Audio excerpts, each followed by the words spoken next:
सीमा पर युद्धविराम संधि का उल्लंघन रुक रुक कर ही सही लेकिन अभी भी जारी है।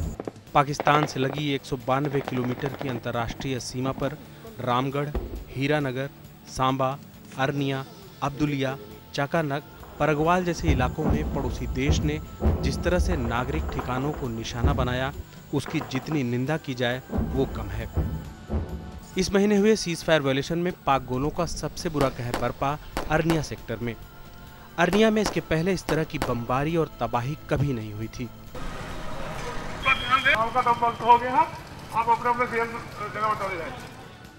प्रशासन ने पूरा इलाका खाली करा दिया था। चारों ओर डर था। लोग सुबह का इंतजार इस कड़वी हकीकत के साथ करते थे कि मौत उन्हें कभी भी चुन सकती है। पूरे गांव में दहशत है और पूरे गांव को खाली करा दिया गया है। पूरा का पूरा आप आवाज़ सुन सकते हैं किस तरह से यहाँ पर लगातार पाकिस्तान हमला कर रहा है, लेकिन हमारे जवान भी उसी तरह से मुंहतोड़ जवाब दे रहे हैं। पूरे आप आवाज़ सुन सकते हैं। अभी फायरिंग हुई है। उससे तो यही लगता है कि एक बार जिस तरह से पाकिस्तान ने फिर से सीज फायर वायलेशन की हिमाकत की है, पाकिस्तान को इससे सीख लेनी होगी कि अगर ऐसी ही स्थिति बनी रही तो उसको लगातार सबक सिखाया जाएगा। हम अपनी पूरी टीम के साथ इसी ब्लॉक के इस एक हॉस्पिटल में रुके हुए हैं। कुछ लोग इसी हॉस्पिटल में आके अपनी शरण लिए हुए हैं।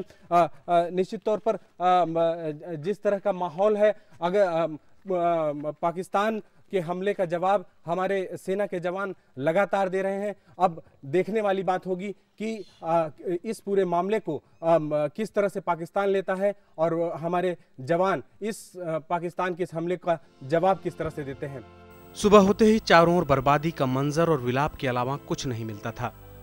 हम पाकिस्तान की फायरिंग के बाद हालात का जायजा लेने जब एक गांव के भीतर दाखिल हुए तो सारा मंजर इंसानियत को शर्मसार करने वाला था। झोपड़ी और घास फूस में लिपटे एक घर का सारा आंगन सूना हो गया।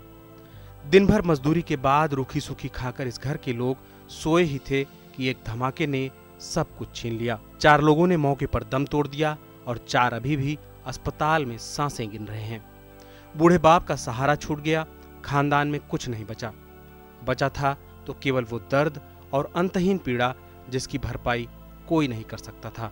हम अरनिया के उस गांव में हैं, कोठे महाशय, जहां पर पाकिस्तान की शेलिंग के बाद पूरा का पूरा परिवार तबाह हो गया। हम उस घर का जायजा लेंगे, वहां पर चल के देखेंगे कि किस तरह से बर्बादी हुई, किस तरह यहाँ पर जान माल का नुकसान हुआ, लोगों ने अपनी जान खोई। यहाँ पर हम घुसते ही जैसे घुसते हैं देखते हैं कि कच्चा सा घर है। 4 परिवार रहता था यहाँ पर। कुल मिला के इस छोटे से अगर हम आंगन में देखें तो 4 परिवार रहता था। अगर देखिए तो उसी तरह से स्टोव, बाल्टियां उल्टी पड़ी हुई हैं, बर्तन उल्टे पड़े हुए हैं। आपको साफ तौर पर निशान दिख सकते हैं। जो गोलीबारी हुई है उसके जो निशान हैं वो आप दीवारों पर देख सकते हैं। ये दीवारें बता रही हैं कि यहाँ पर क्या हुआ था उस रात। उस रात का जो मंजर है आप अपने खुद ही देख कर जान सकते हैं कि किस तरह से यहाँ पर हुआ था। ये वही जगह है जहाँ पर रात में एक यहाँ का रहने वाला एक निवासी वो खुद जब वो गेट खोलकर बाहर निकला तो वो गेट पर ही उसने अपने दम तोड़ दिए। खून के निशान उसके यहाँ पर साफ देखे जा सकते हैं। आप बिस्तर के हाल से खुद ही समझ सकते हैं कि क्या हुआ होगा। एक 13 साल की बच्ची इस पूरी घटना में उसने भी अपना जीवन खो दिया। जो गांव में इस तरह का एक किचन है, आप इधर आके देखें तो बर्तन उल्टे पड़े हुए हैं। पूरा बर्बादी का मंजर आप देख सकते हैं। एक गरीब की कुटिया किस तरह से बर्बाद हुई।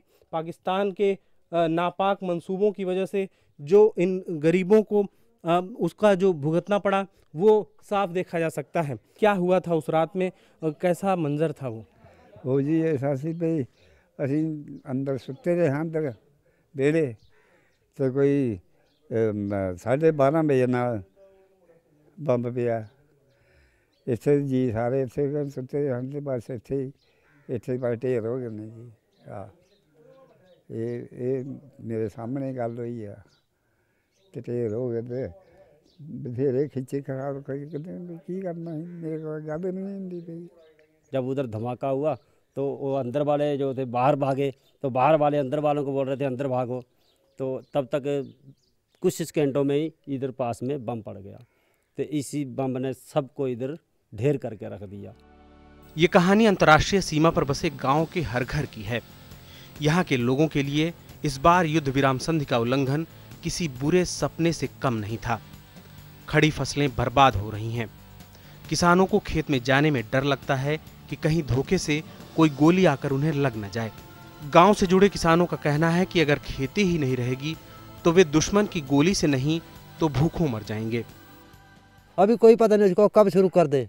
अभी हमारे को फौज वाले बोलते हैं थोड़ा बच के रहो, बच के रहो, बच के रहो। ये भी बेचारे छुप छुप के आते हैं।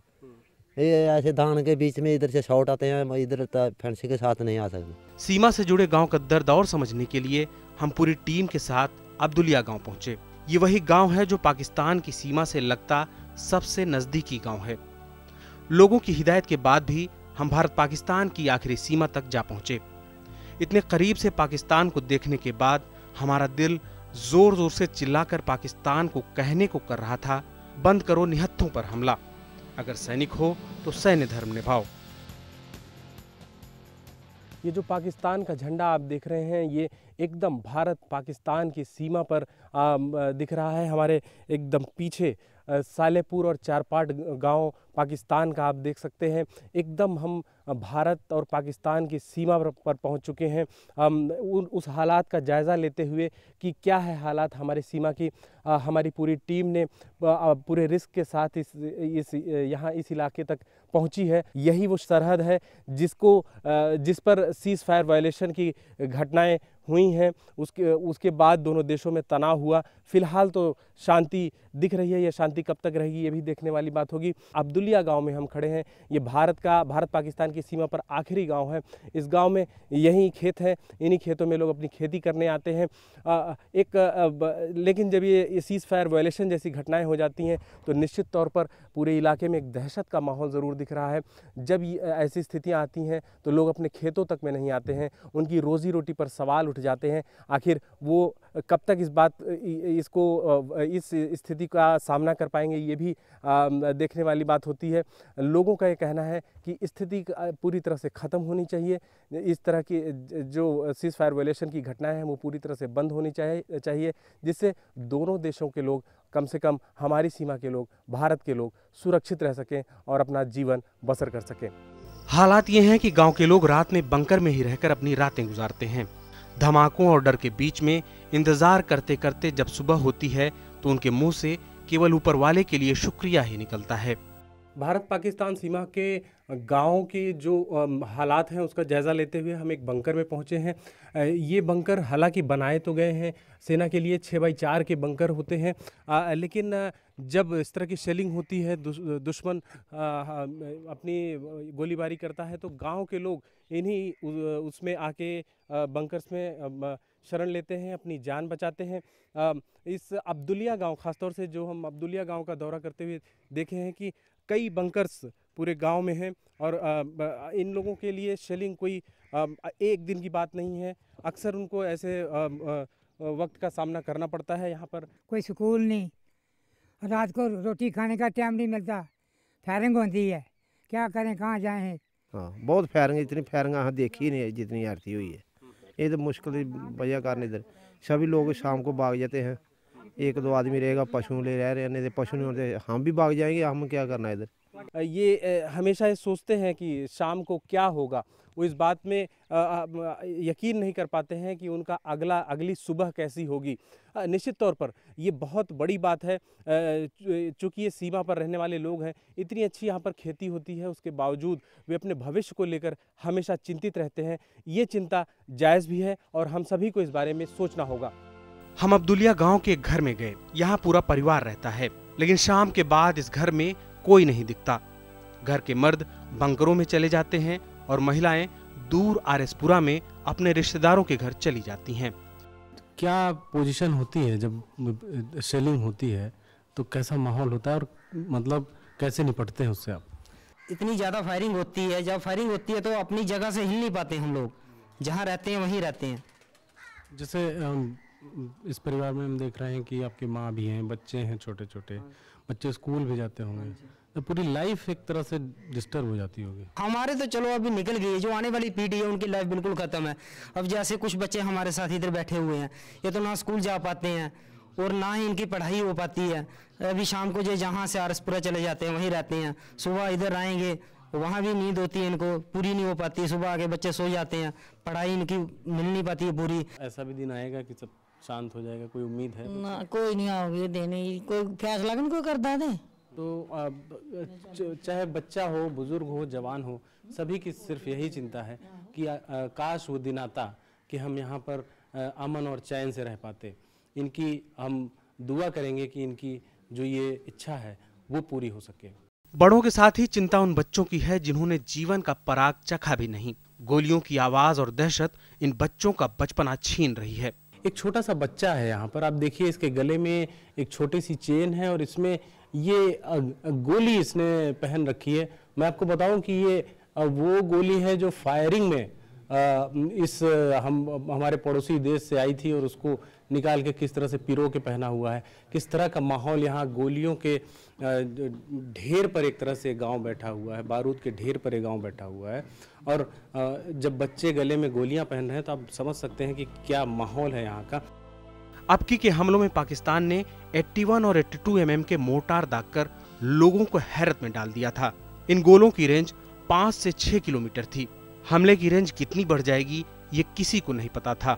जो ये अब्दुलिया गांव में आपका घर है, यहाँ पे जब सेलिंग हुई उस रात में आप क्या था उस रात में? बहुत फायर मारी थी, इधर से हो रहा था, इधर से हो रहा था, तीन तरफ से हो रहा था। कैसे क्या हुआ उस रात में? आपके घर पे क्या गुजरा? एक बम पड़ा नहीं, दूसरा इधर पड़ा था, बस एक बार अंधेरा हो गया, धुआं धुआं। 91 mm 92 mm के जो मोटार्स, ये जो शेल्स हैं, जो शिमला समझौते के तहत जो भारत पाकिस्तान के बीच में समझौता हुआ था कि दोनों देश कम से कम इस तरह के हमले नहीं करेंगे, ये एक बहुत बड़ी बात है। एक जो निशान है वो बता रहे हैं कि किस तरह से यहाँ पर हमले हुए। देखिए ये खुद में ये जो छर्रे हैं, ये निशान हैं, जो बम के टुकड़े हैं, ये सब कुछ खुद बयां कर रहे हैं। इसमें शब्दों से कुछ कहने की ज़रूरत नहीं है। लेकिन जिस तरह से एक बड़ा सवाल ये उठना लाजमी है कि जिस तरह से नागरिक क्षेत्रों पर हमले हो रहे हैं, नागरिकों पर हमले हो रहे हैं, सेनाओं के बीच में तो लड़ाई होती रहती है, आखिर इन नागरिकों का, इन सिविलियंस का क्या दोष है जो इसका शिकार बन रहे हैं?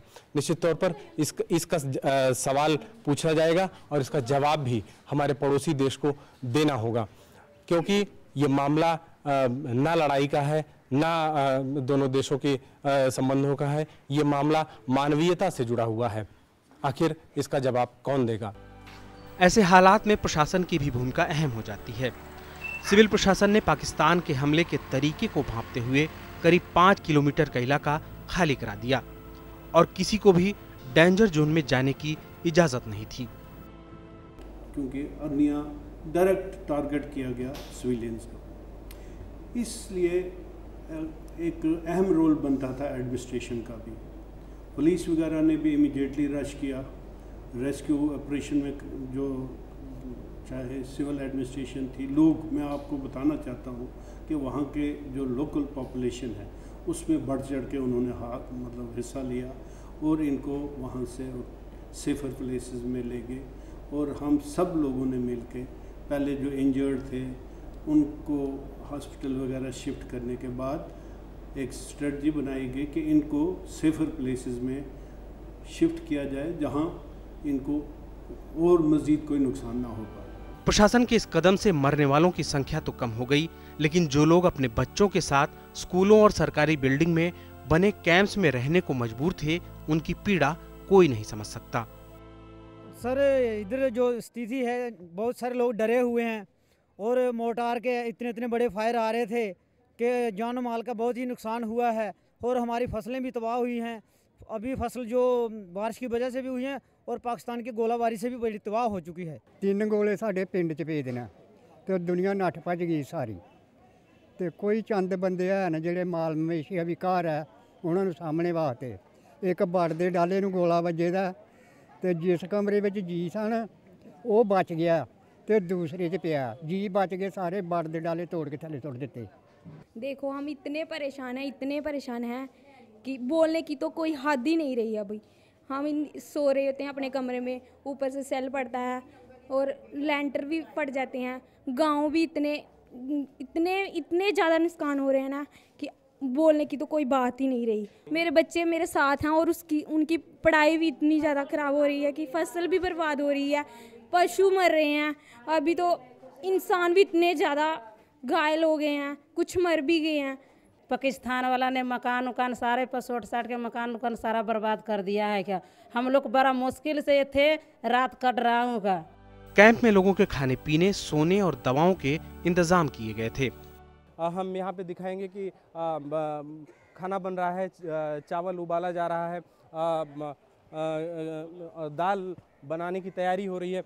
यहाँ जो कुक है हम उनसे भी बात करेंगे। यहाँ पर रोज़ाना कितने लोगों का खाना बनता है? 400 बंदे का राशन रोज़ बनता है। सुबह पूड़ी देते हैं, दोपहर को चावल देते हैं, शाम को फिर 2 सब्जी देते हैं, फिर चावल देते हैं। आप देख सकते हैं कि यहाँ किस तरह से बच्चों को बैठाकर पढ़ाया जा रहा है। टीचर्स हैं वो कोशिश कर रहे हैं कि बच्चों की जो पढ़ाई है उस पर असर ना पड़ने पाए। जब वहाँ गोलीबारी हो रही थी हम बहुत डर गए थे, हम अपने दिल में सोच रहे थे जहाँ गोलीबारी हो रही है हम कैसे पढ़ सकेंगे।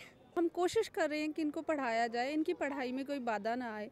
इस कैंप में स्वास्थ्य सुविधाओं की भी व्यवस्था की गई है।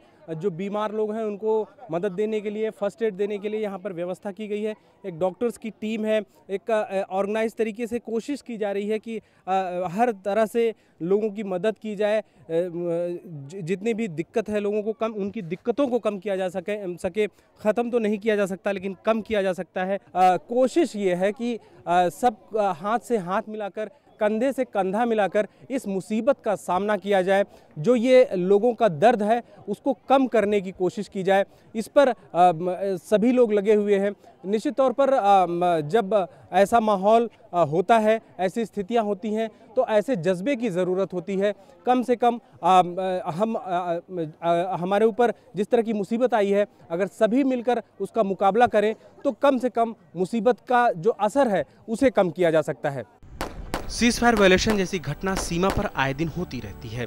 इस समस्या का स्थायी हल होगा या नहीं ये वक्त बताएगा, लेकिन राज्य प्रशासन ये तैयारी कर रहा है कि सीमा के गांववालों के लिए बफर जोन में सभी सुविधाओं से लैस स्थायी बंकर बनाए जाएं। सरकार की तरफ से और प्रशासन की तरफ से ये कोशिश की जा रही है कि इनका परमानेंट जो हल है वो निकाला जा सके और प्रपोजल्स बनाए गए हैं और एट वेरियस स्टेजेस हैं और मोस्ट प्रॉब्ली जो है इस पर जल्दी ही कार्रवाई की जाएगी, जिसमें कि उनको लिए प्रोटेक्शन के लिए कुछ जो है टेम्प्रोरी बंकर्स या परमानेंट बंकर्स जो है बनाए जा सकें। जैसे कुछ हमारे गांव में है, अब्दुलिया जैसे गांव में है हमारे, जहाँ की परमानेंट बंकर्स बनाए गए हैं तो उसमें भी लोग शरण देते हैं।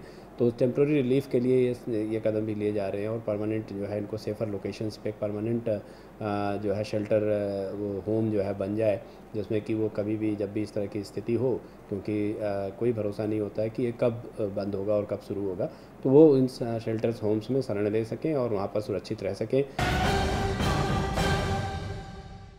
मैं तो सारे मैसेज पढ़ूंगी, मैं नहीं देखूंगी तुम्हारा मोबाइल। तू कब आया मोनू? अब तो मोनू के कॉलेज वापस जाने का टाइम आ गया है। जब भी कॉलेज जाने की बात करो इसका चेहरा उतर जाता है, कुछ तो गड़बड़ है। नहीं नहीं, नया स्टूडेंट है ना, तो सीनियर तो रैगिंग करते ही होंगे, चिंता वाली कोई बात नहीं। चिंता की बात है भाई साहब, रैगिंग जैसे गंभीर मामले को नजरअंदाज मत कीजिए। एंटी रैगिंग हेल्पलाइन नंबर पे कॉल करें और उनसे सलाह और सहयोग लें। एंटी रैगिंग हेल्पलाइन नंबर 1800-180-5522 पर कॉल करें। सरपंच जी, काम कब मिलेगा? 1 महीना हो गया, रोजगार के लिए अर्जी दी थी, ये देखो रसीद, तारीख भी लिखी है। अरे भाई, जब काम शुरू होगा तो मिल जाएगा। काम नहीं तो बेरोजगारी भत्ता तो दो सर जी। कैसा बेरोजगारी भत्ता? महात्मा गांधी नरेगा में मांगने पर 15 दिन में रोजगार मिलता है, वरना हर रोज मिलता है बेरोजगारी भत्ता। सच? हाँ माँ। अब बोलो सरपंच जी। मांगने पर 15 दिन में रोजगार, रोजगार नहीं तो हर रोज बेरोजगारी भत्ता। महात्मा गांधी नरेगा, आपका हक। अंतर्राष्ट्रीय सीमा पर देश की रखवाली कर रहे बीएसएफ के जवानों की जितनी तारीफ की जाए वो कम है। इस तनाव के माहौल में हम बीएसएफ की उस पोस्ट पर जाना चाहते थे जहां से बीएसएफ के हौसलों और कामकाज को नजदीकी से समझा जा सके। ऐसे संवेदनशील मौके पर भी बीएसएफ के शीर्ष अधिकारियों ने हमें अनुमति दे दी और हम जा पहुंचे बीएसएफ के उस पोस्ट पर जो पाकिस्तान की सीमा से महज कुछ मीटर की दूरी पर ही था। इतने पास से पड़ोसी देश की चौकियों को देखकर मन रोमांचित था। यकीन करना मुश्किल हो रहा था कि इन्हीं चौकियों से पाकिस्तान की ओर से बम के गोले बरसाए जाते हैं। शक्ति और पराक्रम सीमा सुरक्षा बल की जितनी बड़ी ताकत है, धैर्य हमारे जवानों की उतनी ही बड़ी शक्ति है। विश्व की तमाम सशस्त्र सेनाओं का इतिहास गवाह है कि तनाव की स्थिति में भी हमारे जवान जितनी समझ और सूझबूझ का परिचय देते हैं, उसका कोई सानी नहीं है। पाकिस्तान की तरफ से सीज़ फायर वायलेशन बड़े देर से चलती आ रही है और ये पाकिस्तान की तरफ से ही शुरू होती है, हमेशा पास्ट में भी और इस बार भी उन्हीं की तरफ से शुरू हुई है। पिछले और अभी की सीज़ फायर वायलेशन में इतना अंतर ज़रूर है कि पाकिस्तान अभी सिविलियन एरिया को टारगेट कर रहा है, ख़ास करके हमारी जो सिविल पॉपुलेशन बॉर्डर एरिया में रहती है उनको टारगेट कर रहा है। कोई भी एक अच्छी फोर्स जो है जो कि इंटरनेशनल बॉर्डर की रिस्पेक्ट करती है, वो ऐसा कभी नहीं करती है कि सिविलियन पॉपुलेशन को टारगेट करे। और बीएसएफ की तरफ से तो हमेशा कभी भी फायर पहले शुरू नहीं किया गया है और हम तो जो फायर हम पे करता है या हमारी सिविलियन पॉपुलेशन को टारगेट करता है, हम उसी को फायर रिटेलिएट कर रहे हैं। और इस रिटेलिएशन में भी हम पाकिस्तान की किसी भी सिविलियन गाँव को या सिविलियन पॉपुलेशन को कभी टारगेट नहीं किया है। ये विदित तथ्य है कि भारतीय सीमा पर युद्ध विराम संधि का उल्लंघन पाकिस्तान की ओर से ही होता रहा है। हमारे जवान तब तक जवाबी कार्रवाई नहीं करते जब तक पानी सर से ऊपर न चला जाए। इस बार भी जब एक पोस्ट पर तैनात बीएसएफ के जवान को पाकिस्तान की ओर से धोखे से फायरिंग करके शहीद कर दिया गया, उसके बाद ही स्थिति खराब हुई। पाकिस्तान का दुस्साहस इस कदर बढ़ता गया कि वो हमारे नागरिक ठिकानों पर भी बम बरसाने लगा। देशवासियों की रक्षा को प्रतिबद्ध बीएसएफ के जवानों ने जब जवाबी कार्रवाई शुरू की तो पाकिस्तान को माकूल जवाब मिल गया कि हम हर स्थिति से निपटने को तैयार हैं। सीमा की सुरक्षा का जायजा लेने के लिए हम इस समय बीएसएफ की एक पोस्ट पर हैं। ये हमारे पाकिस्तान सीमा से लगा बहुत ही नज़दीकी पोस्ट है। सुरक्षा कारणों से हम इसका नाम तो नहीं बता सकते, लेकिन हम आपको ये दिखाने की कोशिश करेंगे कि किस तरह हमारे बीएसएफ के जवान दिन रात हमारे देश की सेवा कर रहे हैं। जब हम अपने घरों में सो रहे होते हैं तो यही जवान जगकर हमारी सुरक्षा करते हैं। वो हमारी ये सुनिश्चित करते हैं कि हम आराम से सो सके, हम प्रगति कर सके, हम आगे बढ़ सके। इन सब स्थितियों में, किन स्थितियों में हमारे बीएसएफ के जवान काम कर रहे हैं आप देख सकते हैं। हमारे पीछे पूरा कन्वॉय चल रहा है और शाम का टाइम है। ये रूटीन तौर पर निकले हैं, ये सीमा का जायजा ले रहे हैं कि किस तरह से शाम को क्या स्थिति रहती है। चूंकि जिस हिसाब से अभी सीमा पर तनाव है, उसे देखते हुए ये और भी अहम हो जाता है और एक एक जवान के मन में देश प्रेम से कूट कर भरा हुआ है। जवान वो देश के लिए कुछ करना चाहता है, वो देश के लिए मर मिटना चाहता है। दरअसल पाकिस्तान की ओर से ऐसी कार्रवाई सीमा के अंदर आतंकियों की घुसपैठ कराने के मकसद से की जाती है। पाकिस्तान की ओर से यह कार्रवाई ठंड की शुरुआत से पहले ज्यादा तेज हो जाती है, क्योंकि बर्फ पड़ने के बाद घुसपैठ असंभव हो जाता है। इन तारबंदी के पीछे की झाड़ियों में आतंकी छिपे होते हैं और मौके की ताक में रहते हैं। गोलीबारी के बीच आतंकी भारत की सीमा में घुसने की कोशिश करते हैं, लेकिन हमारे बीएसएफ के जवान हर उस कोशिश को नाकाम करने में सक्षम हैं जिसकी योजना पाकिस्तान की ओर से बनाई जाती है। बीएसएफ सीमा पर अपनी आधुनिक तकनीक की बदौलत चप्पे चप्पे पर नजर रखने में सक्षम है। सुरक्षा कारणों से हम ज्यादा जिक्र नहीं कर सकते, लेकिन हमारे सीमा सुरक्षा बल के पास ऐसी तकनीकें और शक्ति हैं कि वो कुछ मिनट में ही दुश्मन के दांत खट्टे कर सकती है। हम जायजा लेते लेते एक नाके पर पहुंच चुके हैं, जहां से हमारे बीएसएफ के जवान दुश्मनों पर नजर रखते हैं, चप्पे चप्पे पर नजर रखते हैं और वो वहां से ये सुनिश्चित करते हैं, वो देखने की कोशिश करते हैं। उनके पास अत्याधुनिक डिवाइसेस हैं, जहां से वो देखते हैं कि हमारी सीमा पर किसी तरह की कोई गड़बड़ी तो नहीं कर रहा। दुश्मन पर तीखी पैनी नजर रखने के लिए वो नाका बना हुआ है। इसी तरह पूरे इस जो पोस्ट है, इस तरह से कई नाके बने हुए हैं। ये काफी अहम नाके होते हैं। सुरक्षा कारणों से हम ये तो नहीं बता सकते कि हम कहां पर खड़े हैं, लेकिन जब आप देखेंगे इस नाके पर पहुंचकर देखेंगे तो आप समझेंगे कि हमारा बीएसएफ कितना अत्याधुनिक है और उसके पास कितनी ताकत है। आप देख सकते हैं, हम इस नाके से देख रहे हैं, सामने पूरा पाकिस्तान की हमारी सीमा दिख रही है और लगभग कई किलोमीटर की ये जो सीमा है, इस पर अगर निगाह रखी जाती है तो आप देख सकते हैं ये थर्मल इमेजर है, जिसपे लगातार हमारे बीएसएफ के जवान इसके जरिए देखते रहते हैं कि कहां पर ऐसी कोई गतिविधि तो नहीं हो रही है। मैं आपको बताना चाहूंगा कि ये इतना सेंसिटिव इमेजर है कि अगर इस इलाके में कोई खरगोश भी घूमता हुआ दिखेगा तो इस इमेजर के जरिए देखा जा सकता है, समझा जा सकता है कि ये कितना अत्याधुनिक तकनीक बीएसएफ के पास है कि इसके जरिए दुश्मन की एक गतिविधि पर बीएसएफ निगाह रखती है। हमने जब जवानों के साथ सीमा पर कुछ वक्त बिताया तो जाना कि वाकई देश की सेवा अगर कोई कर रहा है तो यही जवान कर रहे हैं। इनका न कोई दिन होता है और न कोई रात। रात में नाकों में 4 से 5 जवानों की टुकड़ी तैनात रहती है। सर्दी, गर्मी, बारिश, हर मौसम के थपेड़े सहते हुए हमारे बीएसएफ के जवान अनवरत देश की सेवा करते रहते हैं। पाकिस्तान अभी भी नियंत्रण रेखा पर पुंछ सेक्टर में रुक रुक कर युद्ध विराम संधि का उल्लंघन कर रहा है। अंतर्राष्ट्रीय सीमा पर बीएसएफ के जवान और नियंत्रण रेखा पर सेना के जवान हमले का माकूल जवाब दे रहे हैं। चाह नहीं मैं सुरबाला के गहनों में गूथा जाऊं, चाह नहीं प्रेमी माला में बिध प्यारी को ललचाऊं, मुझे तोड़ लेना बनमाली उस पथ पर देना तुम फेंक, मातृभूमि पर शीश नवाने जिस पथ जाएं वीर अनेक। बीएसएफ के जवानों के साथ इस सफर में हमने देशभक्ति के उस अंदाज को महसूस किया जिस पर पूरा देश आज गर्व कर रहा है। इन्हीं जवानों की वजह से आज हम सुरक्षित हैं, सुरक्षित अपने घरों में सो रहे हैं। सूरज अस्त हो रहा है, लेकिन हमें आज भी इंतजार है उस सूरज के उगने का जिसमें भारत और पाकिस्तान एक बार फिर से मित्रता के रास्ते पर आगे बढ़ सके।